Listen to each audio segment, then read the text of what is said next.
जय हिंद दोस्तों।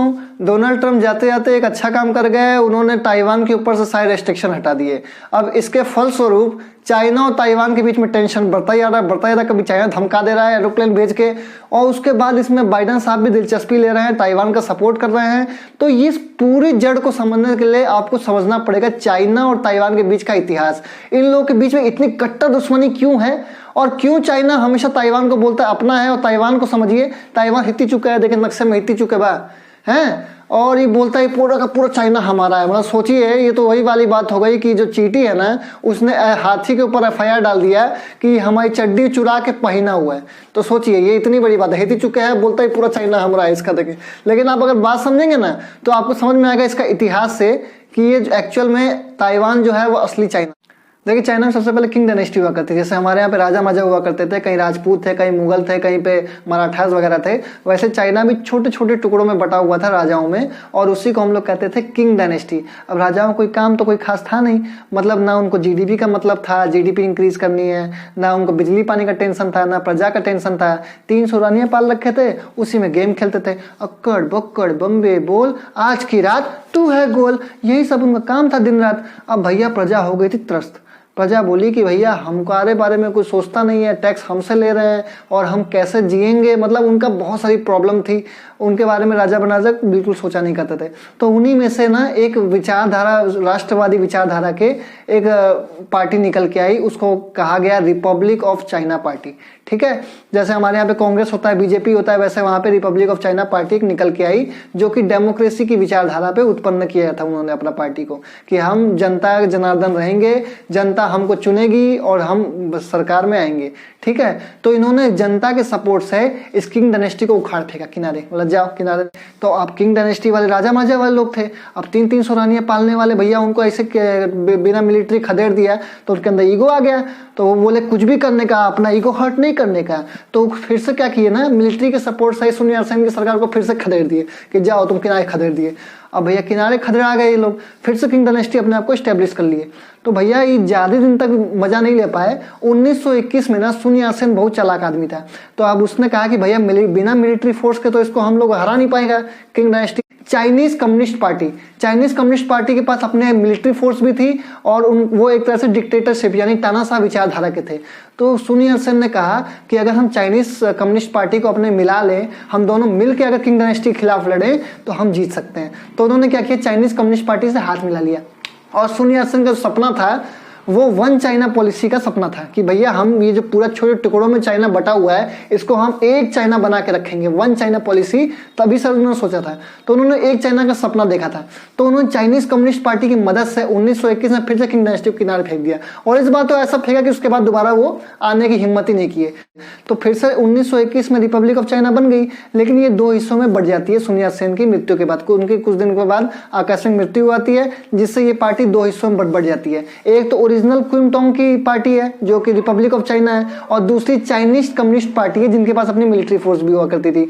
तो चाइनीज कम्युनिस्ट पार्टी का विचारधारा क्या था, ये था एकदम डिक्टेटरशिप वाला, तानाशाह वाला, कि भैया हम रूल करेंगे, जनता से नहीं पूछेंगे, जनता की कोई राय नहीं लेगी, जनता हमको इलेक्ट करके नहीं लेगी, डेमोक्रेसी मतलब खत्म है। ये चाइनीज कम्युनिस्ट पार्टी विचारधारा थी। और क्विंगटोंग जो ओरिजिनल सुन यात्सेन की सरकार थी, क्विंगटोंग party, Republic of China party, उसकी विचारधारा थी डेमोक्रेसी वाली, कि भैया जनता इलेक्शन करेगी, जनता ही हमको चुन के हमको लाएगी, और हम फिर बताएंगे, हम लोग आगे डिसाइड करेंगे, जो भी कानून होगा सब जनता से पूछोगा, पूरा डेमोक्रेसी होगा। ठीक है, तो राष्ट्रवादी विचारधारा की थी। अब भैया एक ही थाली में अगर 2 अलग अलग विचारधारा के लोग हैं तो उसमें जाहिर सी बात है कॉन्फ्लिक्ट होगा, लड़ाई होगी। जैसे होता है ना, आप कोई पार्टी कांग्रेस सपोर्ट करता है, कोई आदमी बीजेपी का सपोर्ट करता है, तो हम लोग अक्सर ऐसे लड़ जाते हैं। तो बातों बातों में लड़ाई होती है तो कोई दिक्कत नहीं होती, लेकिन जब हम लोग एक दूसरे को पीटना शुरू करते हैं, मारपीट शुरू करते हैं, तो वो उसको हम लोग कहते हैं सिविल वॉर। आपस में जब हम लोग मारना पीटना शुरू कर दें किसी पार्टी के लिए बिना किसी लॉजिक फैक्ट्स के, तो वो सिविल वॉर होता है। तो यही वाला बात यहाँ पे शुरू हो गई, धीमे धीमे इसके अंदर कॉन्फ्लिक्ट बढ़ती गई। 1921, 22, 23, 24 जैसे जैसे पार्टी बढ़ रही थी, चाइनीज कम्युनिस्ट पार्टी अपने आप को एक्सपेंड करती आई थी। तो यहाँ पे सुन यात्सेन की मृत्यु के बाद चिंग काई शेक इन्होंने जो लिया था अपने अंडर में ले लिया, मतलब ये रिपब्लिक ऑफ चाइना को। अब इनको ये डर था कि अगर चाइनीज कम्युनिस्ट पार्टी का डोमिनेंस बढ़ता जाएगा तो हमारा अस्तित्व खत्म हो जाएगा और फिर हमारी सोच दब जाएगी और ये तानाशाह इसको पूरा अप्लाई कर देंगे चाइना में। तो इन्होंने क्या किया, 1927 में एक मैसेक्रे मतलब नरसंहार करवा दिया चाइनीज कम्युनिस्ट पार्टी का। बच्चे बूढ़े जो भी चाइनीज कम्युनिस्ट पार्टी के सबको कटवा दिया लाइन से। संहार नरसंहार मतलब क्या होता है, किसी एक कम्युनिटी या किसी एक धर्म या किसी एक रिलीजन को एक साथ बिना किसी रीजन में कटवा देना, उसी को हम लोग कहते हैं नरसंहार। तो इन्होंने इस नरसंहार को कर दिया 1927 में और ये नरसंहार बहुत ही मतलब इतिहास के काले पन्नों में लिखा था चाइना के। इसको हम लोग कहते हैं शंघाई मैसेक्रे। 1927 में शंघाई मैसेक्रे हुआ जिसमें इन्होंने बुरी तरह से चाइनीज कम्युनिस्ट पार्टी के सब लोगों को काट पीट के फेंक दिया। तो लोग अपना सामान बस्ता उस्ता लेके भाग के एक छोटी सी जगह पे साइड में चाइना में अपना डोमिनेंस बना लिए, मतलब वहां पे रख लिए, भाग के किनारे हो गए लोग। अब भैया 1937 में Sino Japanese war Sino Japanese war start हो गया। अब भैया जापान जो था वो इतना तगड़ा भीषण युद्ध का था, यूएस चाइना सबके ऊपर एकदम काटते जा था। एक बार घुस गया ना तो भैया वो किसी को नहीं बख्शा था। एकदम कुत्ते बिल्ली की तरह एकदम टूट पड़ रहे थे, एकदम रेप कर रहे थे, गैंग रेप कर रहे थे, मतलब चाइना वालों का एकदम बुरा हाल कर दिया था। आपको मैं उसका वीडियो दिखाता हूँ, ये देखिए। ये जो वीडियो है ना, इस वीडियो में हम देख पा रहे कितना भयंकर बमबार मार के पूरा चाइना इसे तबाह कर दिया था। और मतलब 37 से लेके 1945 तक, 37 से 1945 तक सेकंड साइनो जापानीज वॉर चला था। तो यहाँ पे चाइना का एकदम बैकफुट पे आ गया। ये जो भी कुमटोंग पार्टी थी, इस सब किसी की हिम्मत नहीं थी कि जापान से लड़ाई कर सके। ये मतलब इतना बुरा हाल किया था इसने। ये देखिए बमबारी बम बम बम बम हर जगह, मतलब पूरा बवाली पैदा कर दिया था, हिला के रख दिया था पूरा का पूरा। अब ये भाई साहब यहाँ पे ये लोग ने सोचा कि अगर हम दोनों आपस में नहीं मिले तो हमारे बीवी बच्चे बेटियों का सबका रेप करके चाहे जापानीज वाले कहाँ फेंकेंगे, कोई ठीक नहीं है। तो उसके लिए इन्होंने क्या किया, ये दोनों पार्टी आपस में मिल गए। ये दोनों पार्टी आपस में मिलने के बाद इन्होंने क्या किया, इन्होंने एक साथ जापान से लड़ने की कोशिश किया। पर जापान इतना तगड़ा सब पे हमला करते हुए आगे बढ़ता था, इतनी खतरनाक मिलिट्री फोर्स थी, बमबारी मारता था कि इनकी तो औकात से बाहर थी।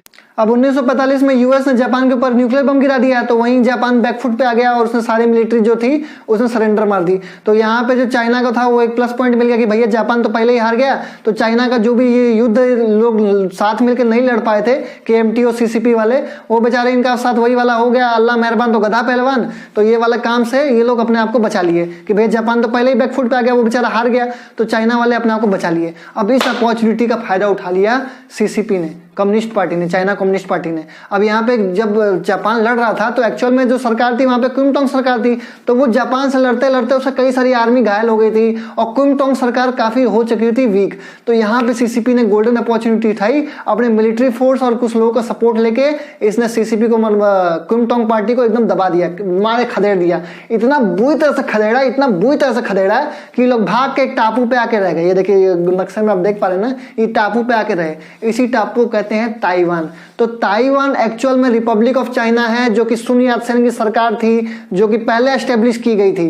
तो ये ताइवान है, इसे ताइवान बोलता है कि हम असली चाइना है, पर असली चाइना नहीं है। ये तो हार के बेचारे भाग के आए टापू पे रहने के लिए। अब हारे में कोई मानता है, कुछ नहीं मानता है, लेकिन UN मानता है। UN जब 1945 में जब स्थापित हुआ था तो उसने ताइवान को एक्चुअल चाइना मान लिया। बताइए बकलोलवा को। और हाई जो पूरा जो चाइना दिख रहा है आपको, ये चाइनीज कम्युनिस्ट पार्टी है, जिसको आज हम लोग कहते हैं पीपल्स रिपब्लिक ऑफ चाइना। तो रिपब्लिक ऑफ चाइना और पीपल्स रिपब्लिक ऑफ चाइना में बहुत मेजर डिफरेंस है। रिपब्लिक ऑफ चाइना ताइवान है छोटका छोटंकी, और बड़का वाला पीपल्स रिपब्लिक ऑफ चाइना, ये पूरा का पूरा पीपल्स रिपब्लिक ऑफ चाइना है, जो कि चाइना कम्युनिस्ट पार्टी है। अब ये पूरा का पूरा इसने कब्जा कर लिया, इसलिए यहाँ पे डिक्टेटरशिप यानी कि तानाशाह चलता है, क्योंकि ये लोग कम्युनिस्ट विचारधारा से हैं, कम्युनिस्ट पार्टी के विचारधारा से हैं। तो ये जो CCP है ये पूरा का पूरा चाइना है। अब जब 1945 में UN बनाना है तो UN को लगा कि ताइवान है, असली चाइना है। 1971 में इन्होंने अपना देखा कि अरे बाप रे तो छोटंकी है, असली चाइना तो है ही है। तो उसने फिर ताइवान से हटा के 1971 में इस असली वाले चाइना को यानी पीपल्स रिपब्लिक ऑफ चाइना को UN में परमानेंट मेंबर दे दिया और ताइवान को किनारे कर दिया। तो मतलब यहाँ पे तो कम्युनिस्ट पार्टी का मतलब सारे उंगली घी में हो गए। अब वो एकदम उनका खुशी कोई ठिकाना नहीं रहा। तो आपको आज की वीडियो समझ में आया होगा कि ये जो पीपल्स रिपब्लिक ऑफ चाइना है, जो असली चाइना आज के टाइम पे लगता है, ये एक्चुअल में चाइनीज कम्युनिस्ट पार्टी थी, जिन्होंने धोखे से और थोड़ा दिमाग से इन्होंने असली पार्टी को किनारे कर दिया। अब धीमे धीमे आगे क्या होने लगा, ताइवान बोला कि चलो कोई बात नहीं, ताइवान को अपनी कंट्री मान लो, लेकिन चाइना बोलता है कि चाइना जो है, ताइवान है, ये हमारा पार्ट है, ताइवान कोई अलग से कंट्री नहीं है, और ताइवान कभी ऐसा भूल के भी ना करे। चाइना वन चाइना पॉलिसी में अप्लाई करता है, मतलब अगर हमको ताइवान से कोई सामान खरीदना है तो हमको पहले चाइना के थ्रू इससे ताइवान से बात करनी पड़ेगी। ताइवान से हम डायरेक्टली हम कुछ खरीद नहीं सकते, क्योंकि ताइवान को अभी भी कोई एक कंट्री नहीं माना जाता है, चाइना का ही पार्ट मानता है ताइवान को। मतलब एक तरह से चाइना में आप एक स्टेट समझिए इसको, कि ताइवान एक स्टेट है चाइना का, लेकिन ताइवान बोलता है कि हम पूरी कंट्री है, हमारे अंदर डेमोक्रेसी है, यहाँ पे डेमोक्रेसी चलती है, यहाँ की अपनी एक सरकार है, यहाँ का अपना एक प्रेसिडेंट है, लेकिन चाइना शुरू से इस बात पे अपोज करता रहा है कि ये अलग नहीं है, ये हमारा एक पार्ट है। दोस्तों, चाइना ताइवान का इतिहास बनाने का मेन मोटिव यही था कि अभी करंट सिनेरियो आपको समझाने के लिए आपको इतिहास जानना बहुत जरूरी था। जो अभी भी करंटली जो यूएस ने सैंक्शन हटाए ताइवान के ऊपर, और चाइना ताइवान में झगड़ा हो रहा है, वो क्यों हो रहा है, क्यों विवाद हो रहा है, क्योंकि ये दोनों आपस में एक दूसरे को क्यों कंट्री मानते हैं, और साथ ही साथ इसमें जो बाइडेन क्यों इतना दिलचस्पी दिखा रहा है, भारत को इससे क्या फायदा होने वाला है, ये सब हम बात करेंगे नेक्स्ट वीडियो में। तो आज के लिए इतना ही। नमस्कार, वंदे मातरम।